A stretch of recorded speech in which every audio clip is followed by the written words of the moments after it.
يتخيلوا روحهم كيما محرز كيما بونجاح، يقول لك حنا رانا كيما اللي جوها.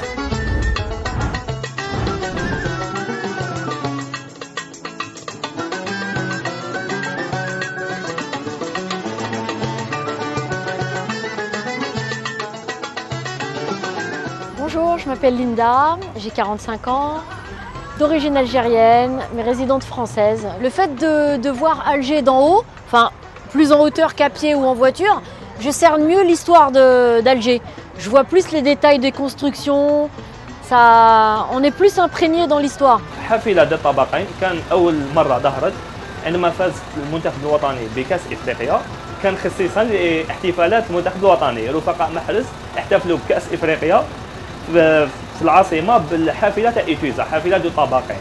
من هنا جت الفكرة، أصبحت مفتوحة للشعب، يعني أصبحت متاحة للشعب، كل المواطنين يقدروا يركبوا في حافلة ذو طابقين، حتى الأطفال الصغار لا كيركبوا، يقول لك يتخيلوا روحهم كيما محرز كيما بونجاح، يقول لك حنا رانا كيما اللي جوها. طورت الفكرة ولات سيتي تور، تمشي مع جيد توريستيك، عندها مسارات، مسار تاع المتاحف، مسار تاع القصبة، الأماكن السياحية التي تزخر بها العاصمة. بورسعيد سموها بورسعيد باسكو في وقت جمال عبد الناصر كي دخل لألجي دخل منا.